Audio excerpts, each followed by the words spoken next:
কিনা না রাজ্যে কাজ আছে, চাকরি আছে, না অন্য রাজ্যে গিয়ে কাজ করে খেতে পারবে। আগামী সময়ে যে দুর্দিন আসছে, আমরা মনে করি যেখানে বাংলার প্রতিটা মানুষকে ঐক্যবদ্ধ লড়াই দিতে হবে। যে লড়াই দিচ্ছেন আমাদের চেয়ারম্যান, তার লড়াইয়ে সাথ দিতে হবে।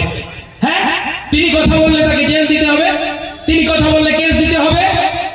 কিন্তু পিছপা হওয়ার বান্দা নন নওশাদ সিদ্দিকী। তিনি দেখিয়ে দিয়েছেন, হাজারো কেস দিয়েছেন, জেল দিয়েছেন, তার কর্মী বাহিনীকে, ভাঙড়ের কর্মী বাহিনীকে জেলে রেখেছেন।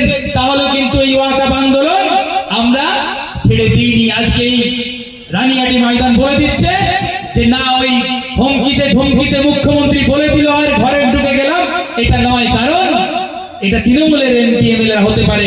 আর যে সমস্ত বুজুর্গ ব্যক্তি সুন্দর কথা বলে, তাদের উদ্দেশ্যে বলছি যে মুখ্যমন্ত্রী যখন বললেন দিল্লি যেতে, আপনাদের উচিত ছিল যে আমাদের সঙ্গে সাথ দেয়া। আমাদেরকে যখন কেস দিয়েছে আপনারা চুপ করেছিলেন। নওশাদ সিদ্দিকীকে কলকাতার বুকে মিটিং করতে দেওয়া হয়নি, কলকাতা পুলিশকে কেস করে আটকানো হয়েছে, সেদিন আপনারা চুপ ছিলেন।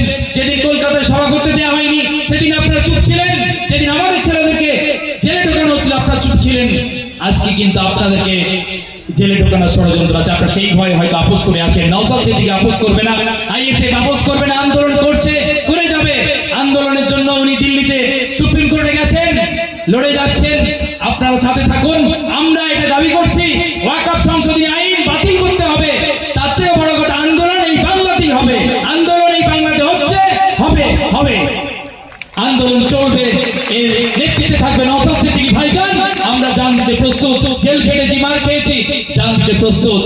এই আইনটাকে এমন ভাবে আন্দোলন, গণতান্ত্রিক প্রক্রিয়া আন্দোলন হবে। কৃষক আন্দোলন দেখিয়ে দিয়েছিল বাংলাকে যে অমিত শাহের অহংকারকে চূর্ণ করে নত হতে বাধ্য হয়েছিল। সেদিন যেভাবে কৃষি আইনকে প্রত্যাহার করেছিল, আজকে আমাদের শপথ নিতে হবে, আমরা সেইভাবে আন্দোলন করে যাব যতক্ষণ না এই ওয়াকফ সংশোধনী আইন প্রত্যাহার করা হয়। এই শপথ নিয়ে